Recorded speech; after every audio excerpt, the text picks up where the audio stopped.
Break से पहले हमने आपको दिखाया एक पूरा डेमो के जरिए, हमने जो हमारे एक्सपर्ट्स यहाँ पर हैं, डॉक्टर्स का पैनल भी हमारे साथ है, उन्होंने हमें समझाया वो कितना सेंसिटिव हो सकता है, कितना क्या रहा, हमने किस तरह से हमला हुआ, कितना नुकसान उनको पहुंचा, और वो फ्लूइड और वो 2.5 इंच का टुकड़ा समेत तमाम सवालों पर हमने जवाब लेने की कोशिश की। लेकिन अब इसके बाद जो सवाल उठ रहे हैं कि इतनी जल्दी फिट कैसे हो गए सैफ अली खान। वो बिल्कुल हीरो के माफिक एकदम जब आते हैं डिस्चार्ज होकर तो वो वेव करते हुए नजर आते हैं अपने तमाम फैंस जो उस वक्त उनके सामने थे। एक छोटी सी पहले रिपोर्ट आपको दिखाते हैं, क्योंकि इतनी लंबी उनकी सर्जरी चलती है, इतना लहूलुहान हालत में वो अस्पताल पहुंचे थे, तो इतनी जल्दी फिट होने के पीछे का राज क्या है। पहले ये रिपोर्ट, फिर एक्सपर्ट्स के हम बात करेंगे।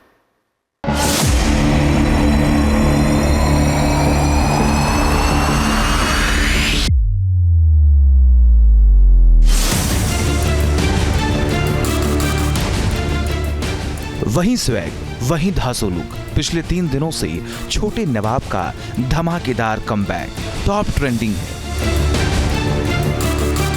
फैंस उनके जज्बे की तारीफ कर रहे हैं, जो काल के मात को देकर दहाड़ते हुए हॉस्पिटल से आया तो कोई इसे चमत्कार बता रहा है कि जिस एक्टर की रीढ़ में 2.5 इंच की चाकू धसी थी वो 5 दिन में फिट हो गया।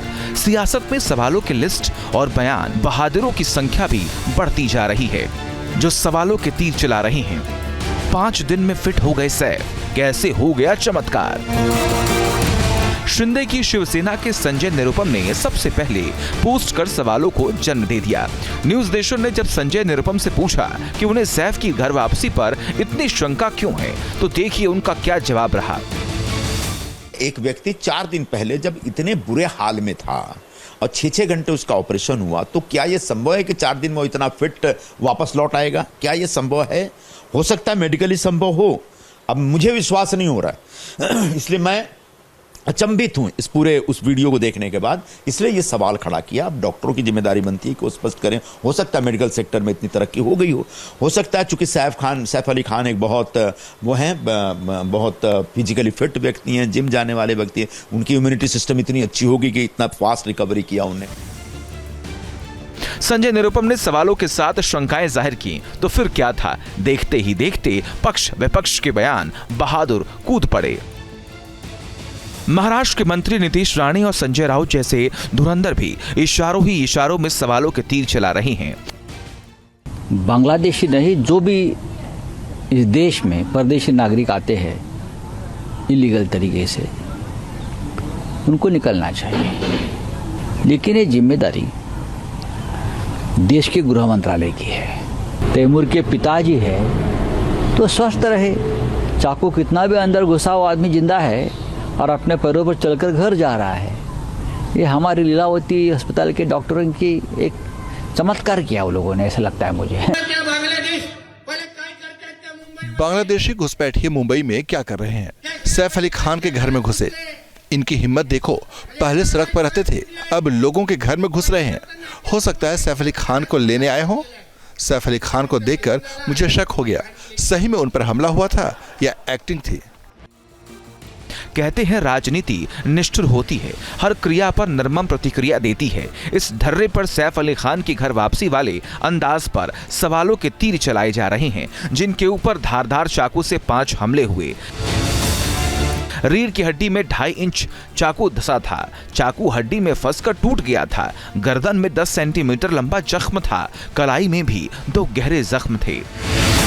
16 जनवरी को जब सैफ लीलावती अस्पताल में दाखिल हुए तो उनकी 2 सर्जरी हुई थी। पहले रीढ़ की सर्जरी हुई, फिर कॉस्मेटिक सर्जरी। 6 घंटे तक सर्जरी चली थी। सर्जरी के बाद जब सैफ को होश आया तो सबसे पहले उन्होंने डॉक्टर से 2 सवाल पूछे थे। पहला सवाल था, क्या मैं फिल्मों की शूटिंग कर सकता हूं? और दूसरा सवाल था, क्या मैं एक्सरसाइज कर सकता हूं? तब डॉक्टरों ने फौरन ही जवाब दिया और अस्पताल से जल्द ही छुट्टी मिल जाएगी। और हुआ भी ऐसा ही। 3 दिन पहले जब सैफ हॉस्पिटल से बाहर निकले तो उन्होंने सबको चौंका दिया। अब इस तस्वीर को देखिए। सैफ अली खान जब निकल रहे थे तब एक शख्स की टक्कर भी हुई थी। तब सैफ थोड़ा असहज तो हुए, मगर उनके हाव भाव से ऐसा बिल्कुल नहीं लग रहा था कि स्पाइनल कॉर्ड का ऑपरेशन कर लौट रहे हैं। मेडिकल एक्सपर्ट ऐसे केसेस में मरीज को क्या सलाह देते हैं, आप भी देखिए। तेज धार वाले ऑब्जेक्ट से जिससे सैफ पे अटैक किया गया वो उसकी डेप्थ पे डिपेंड करता है।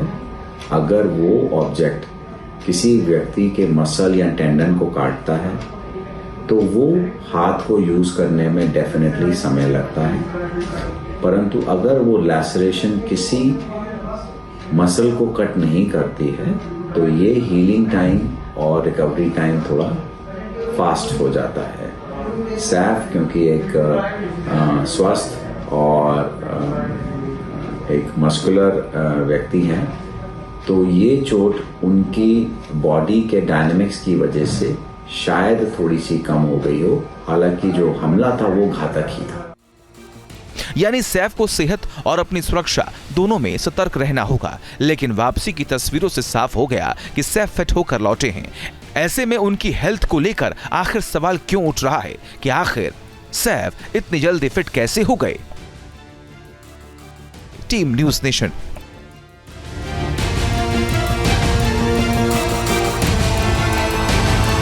तो ये रिपोर्ट आपने देखी, लेकिन कुछ सवाल जो खड़े हो रखे हैं वो ग्राफिक्स के माध्यम से भी हम जरा आपको दिखा देते हैं कि कहां धंसा था ये चाकू।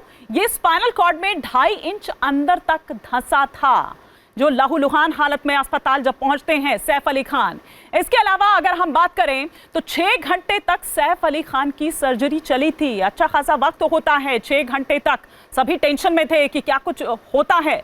हर कोई उनके सकुशल होने की कामना कर रहा था। कार में सीट पर पीठ टिकाकर बैठे थे। जब वापस वो घर आ रहे थे तो अगर उनकी सर्जरी हुई है वो कुछ स्टिचेस या कुछ इस तरह से भी होगा, डॉक्टर्स ने तमाम एहतियात बरतने को भी कहा होगा, लेकिन आराम से देखिए, इस तस्वीर में आपको नजर आ रहा है कि वो आराम से अपनी बैग को सीट पर टिकाकर बैठे हुए हैं और घर के बाहर एकदम चुस्त दुरुस्त जो है नजर आते हैं सैफ अली खान, ये वेव करते हुए अपने फैंस को जो उस वक्त वहां पर पहुंचे हुए थे उनका हालचाल जानने के लिए। तो ये हमने देखा, तो डॉक्टर से हम समझने की कोशिश करेंगे कि क्या वाकई ये सब नॉर्मल है और ऐसा हो सकता है। मैं अंडर एस्टिमेट करने की बिल्कुल कोशिश नहीं कर रही हूँ, जैसे थोड़ी देर पहले डॉक्टर नंदा कह रहे थे, लेकिन एक बार वकील क्या कुछ कह रहे हैं इस मामले पर, उनका क्या रिएक्शन है, कि हमारे साथ जुड़ चुके हैं नागेश मिश्रा जी। नागेश मिश्रा जी, आप कैसे देख रहे हैं इस पूरे केस को, जिस तरह से सवाल उठ रहे हैं उसको? देखिए, अभी तक जो बातें मैंने सुनी सारे मेडिकल रिलेटेड बातें थी। इन बातों में मेरी कोई टिप्पणी बहुत ज़्यादा महत्व नहीं रखती है और मुझे करना चाहिए। जहाँ तक कानूनी बात होती है, लीगल एस्पेक्ट इस मैटर का है, एक बात ये कहना चाहूँगा कि अभी इसके पहले सर ने एक बात बताई कि 90 डेज तक पुलिस को अधिकार है इन्वेस्टिगेशन करने का। तो इस बात से मैं पूर्णतया सहमत नहीं हूँ मैं यहाँ पे, कि पुलिस को जो इन्वेस्टिगेशन करने का अधिकार पूरा चार्जशीट फाइल करने तक है। इवन यदि पुलिस बाद में चार्जशीट फाइल करने के बाद भी उसको लगता है कि वो उसको इन्वेस्टिगेशन आगे करना चाहिए, तो वो भी पुलिस 173 पार्ट 8 ऑफ BNSS में अंतर्गत तो रिक्वेस्ट करके कोर्ट से परमिशन लेके कर सकती है। यहाँ तक बात यह है कि जो इफेक्टिव इन्वेस्टिगेशन होता है वो स्टार्टिंग में इनिशियली होता है जब पुलिस कस्टडी उसकी रहती है, जो कि भी है उसकी। तो इसमें जो अभी तक मुझे जो ज्ञात है, जो सोशल मीडिया के थ्रू या फिर न्यूज़ के माध्यम से जानकारी हुई है कि उनको अभी एक्यूज़ को गिरफ्तार किया गया है और उनका कन्फेशनल स्टेटमेंट लिया गया है। उसने कन्फेस किया पुलिस के सामने कि भाई मैंने किया है। और उसके अलावा एक दूसरा पुलिस के पास एक मुद्दा है कि उसका चेहरा उससे मिलता है। तो दोनों बातें एक बहुत हम पुख्ता सबूत आज की तारीख में नहीं बोलेंगे। मैं ये नहीं कह रहा हूँ कि मैं वो एक्यूज़ नहीं है या नहीं हो सकता है, मैं प्रोबेबिलिटी की बातें कर रहा हूँ कि अगर यदि आप उसको अभियुक्त साबित करना है तो उसके लिए बहुत सारे आपको इन्वेस्टिगेशन करने पड़ेंगे। जैसे कि सर ने बताया, तमाम लोगों के एग्जामिनेशन, उनके स्टेटमेंट्स रिकॉर्ड करने पड़ेंगे, डॉक्टर्स के होंगे और तमाम लोगों के जो कि मेड है या फिर जो आई विटनेस है, रिक्शा वाला है, मेनी पीपल आर देयर। सबको मिला के जो चेन बनती है, सब चेन होने के बाद एक इस्टेब्लिश करना ही पड़ेगा कि ये आरोपी किस नीयत से आया, कहाँ गया, कैसे गया, क्या किया, कैसे भागे, क्या हुआ, फिर बाद में कैसे पकड़ा गया, सारी चीज़ें हैं।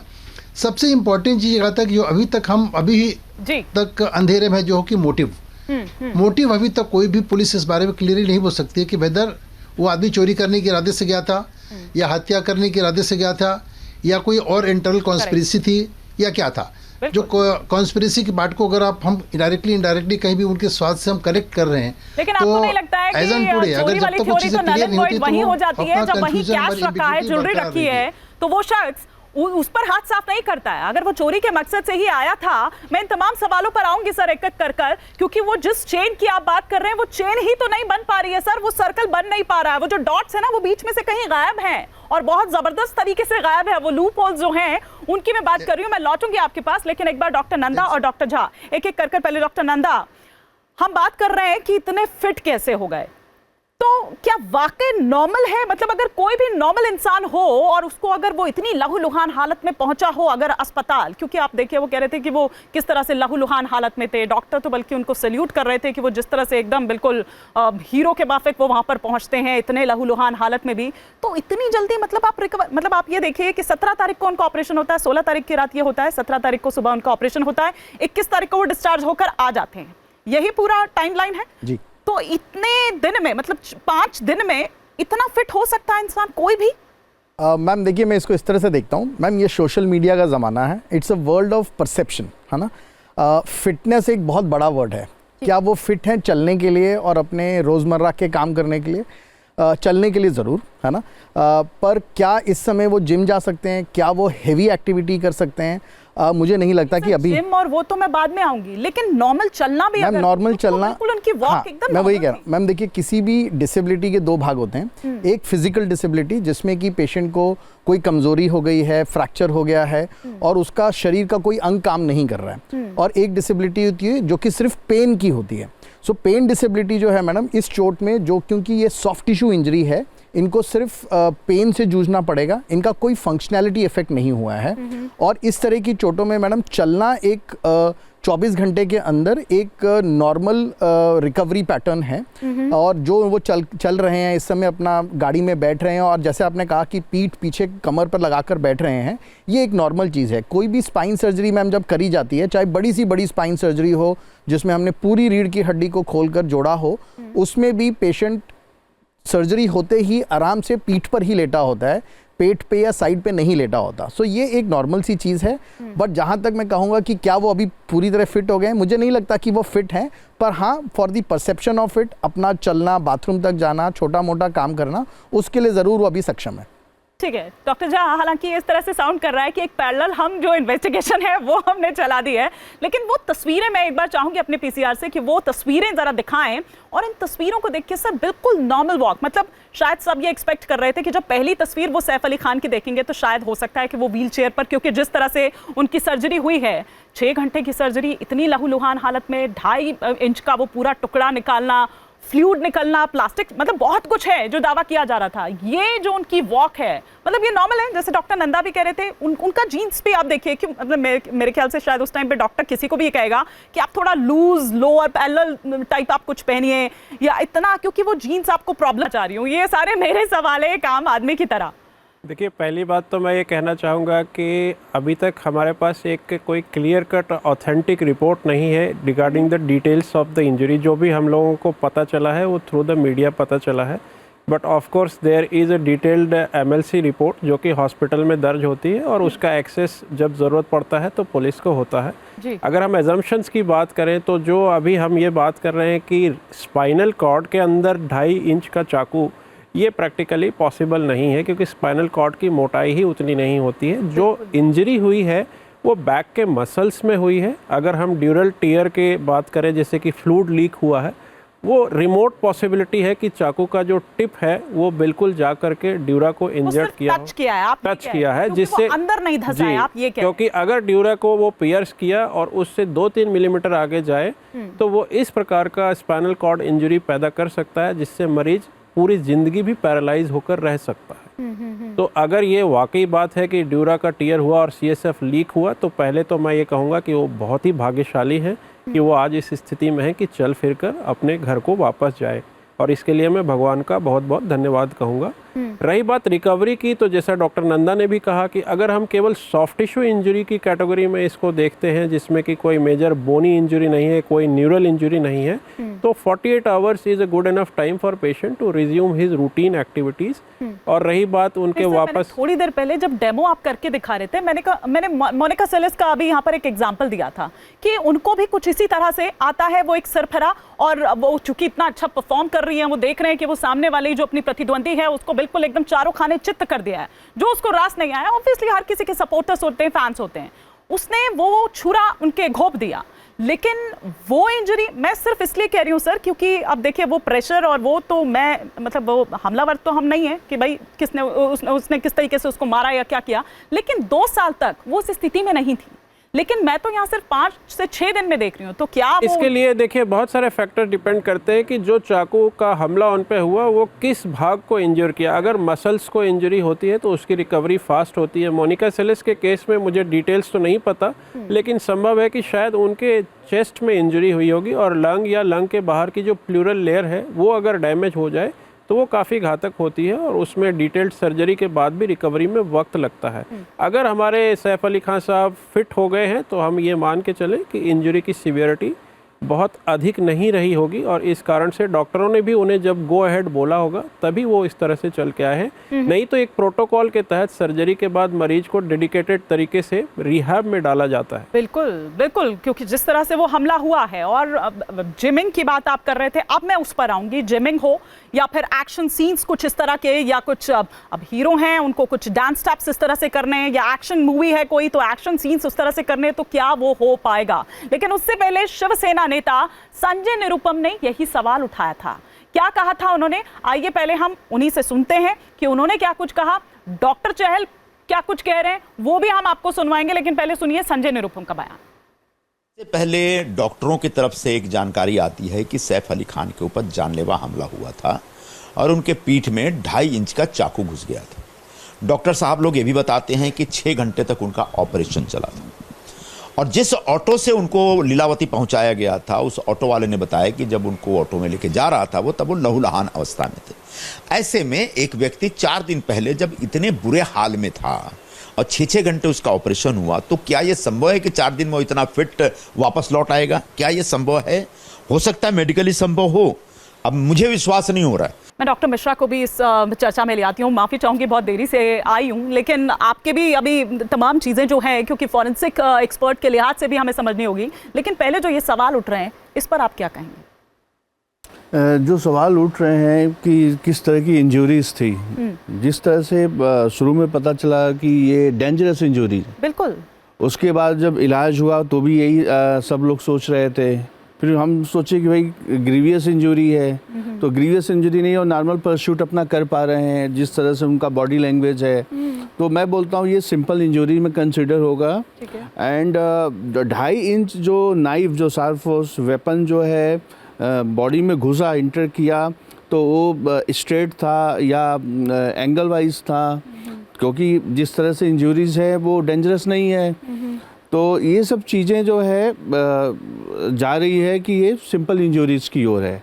फिर अब मोटिव देखा जाए कि ये चोरी के मकसद से आया था या जो है ये जान लेने आया था सैफ अली खान का या किसी और का जो है, तो ये सब चीज़ें जो है जो सीन ऑफ क्राइम रिक्रिएट हुआ है उससे भी बहुत क्लियर हो पाएगा।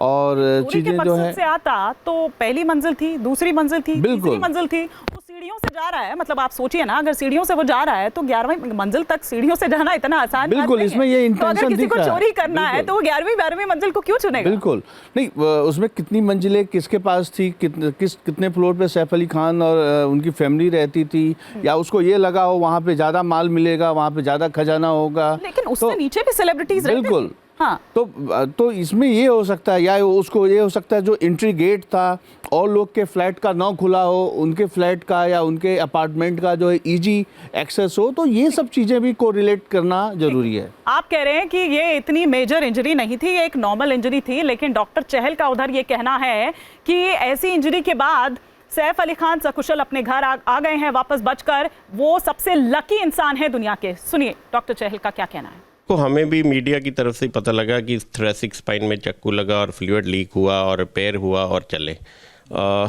अगर थोरेसिक स्पाइन में चक्कू लगा, वहाँ तक पहुँच गया कि फ्लूइड लीक हो गया और नर्व बिल्कुल डैमेज नहीं हुई, चल फिर रहे हैं, तो मैं कहूँगा कि मिस्टर खान इस दुनिया के सबसे लकीएस्ट पर्सन है, जो जिनको बिल्कुल भी कोई ऐसा डेफिसिट नहीं हुआ, कोई नर्व का कोई नुकसान नहीं हुआ। मतलब इतना मिलीमीटर में जाके वो रुक गया चक्कू कि उनको कुछ ना हुआ, तो ही इज़ वेरी लकी। तो सुना आपने डॉक्टर चहल क्या कुछ यहाँ पर कह रहे थे। तो डॉक्टर अमरनाथ जी, वो आप कह रहे थे कि इतना वो नहीं है, मतलब मेजर इंजरी नहीं है, लेकिन ठीक है वो यहाँ पर जिस तरह से, क्योंकि देखिए दिखाया तो यही जा रहा था ना, दावा तो यही किया जा रहा था, जिस तरह से लहूलुहान हालत में वो पहुंचते हैं, 2.5 इंच का चाकू मतलब टुकड़ा वो फंस गया है वहां पर, 6 घंटे अगर सर्जरी चलती है तो वो थोड़ा सा जो MLC है, जो इंजरी सर्टिफिकेट बना होगा, जो मैरिज जो ऑपरेट किया गया, वो सब चीज़ें उसमें दिखी जाएंगी, प्लस क्या स्ट्रेंथ था उस चाकू का, नाइफ का, और किस प्रेशर के साथ उसने उनके बॉडी पे अटेम्प्ट किया है। खंजर, मैं खंजर जिसको बोलूं अगर मैं, तो क्या वो इतना मतलब कमजोर होगा? मतलब ये तो किचन नाइफ से भी आप ये लगाइए। जिस तरह दोनों डॉक्टर्स ने बताया कि जाके कहाँ पे वो फंसा, कहाँ पे फंस गया। डॉक्टर ये कह रहे हैं कि वो मसल मतलब वो बोन को हल्का सा टच करते हुए, मतलब पूरी तरीके से नहीं उसने स्पाइन को टच किया। अगर चाकू टूटा है तो वो किसी हार्ड सरफेस से ऑब्स्ट्रक्ट होने के बाद ही टूटेगा। अगर वो मसल्स के थ्रू है तो थ्रो एंड थ्रो पियर्स कर जाएगा, लेकिन उसके टूटने की संभावना नहीं है। जी ठीक है, तो यहाँ आपने देखा कि क्या कुछ कहना है डॉक्टर्स का, क्या यहाँ पर अमरनाथ मिश्रा यहाँ पर कह रहे हैं, फॉरेंसिक एक्सपर्ट हमारे साथ जुड़े हुए हैं। लेकिन आगे अगले सेगमेंट में हम आपको ये बताएंगे कि वो शख्स जो सीसीटीवी में नजर आया और वो शख्स जो पकड़ा गया, क्या वाकई वो एक ही है? क्योंकि इसे लेकर भी सवाल उठाए जा रहे हैं। वहीं जो उनके पिता है वो ये कह रहे हैं कि ये मेरा बेटा है ही नहीं। इस तरह के तमाम सवाल भी उठ रहे हैं। इसके पीछे क्या थ्योरी है? हमारे साथ पूर्व एसीपी भी यहाँ पर हैं, उनसे भी हम समझने की कोशिश करेंगे। और अब हम आ गए हैं अपने इस मेगा शो के उस खास हिस्से में जहां हम सीसीटीवी में नजर आ रहा जो शख्स है और गिरफ्तार शरीफुल जो है उसके चेहरे पर उठते सवालों पर चर्चा करेंगे। 16 जनवरी की दरमियानी वो रात जब 2:33 पर जो सीसीटीवी आया था उसमें हमलावर का चेहरा कैद हुआ था। और ये तस्वीरें आप देख रहे हैं कि मेरे साथ में यहां पर चल भी रही है। बाद में जब 19 तारीख को आरोपी शरीफुल की गिरफ्तारी होती है तो ये कहा गया कि दोनों के चेहरे अलग अलग हैं, यानी सीसीटीवी में जो शख्स दिखाई दे रहा है उसका चेहरा शरीफुल से मेल नहीं खा रहा है। इससे जुड़े हमारे पास कुछ सवाल भी हैं, कुछ दावे भी हैं। आइए एक एक कर वो सवाल भी हम आपको दिखाते हैं और दावे भी हम आपको दिखाते हैं। देखिए क्या यहां पर कहा जा रहा है। सवाल नंबर पहला और दावा पहला, सीसीटीवी में दिखे शख्स और शरीफुल क्या अलग अलग हैं? सवाल क्या है? वकील का दावा है कि चेहरा मैच नहीं कर रहा है, जबकि पिता का दावा क्या है कि सीसीटीवी में मेरा बेटा है ही नहीं। वहीं दूसरे सवाल पर अब हम आते हैं कि वकील क्या दावा यहां पर करते हुए नजर आ रहे हैं कि शरीफुल इस्लाम की जो उम्र है वो 31 साल है, ये पुलिस दावा कर रही है। लेकिन वहीं अगर हम बात करें कि क्या दावा किया जा रहा है, जो फॉरेंसिक जो लैब है उसका दावा है कि सीसीटीवी में दिख रहा शख्स कम उम्र का है, मतलब वो कम उम्र का है और जो गिरफ्तार किया गया है उसकी उम्र ज्यादा है।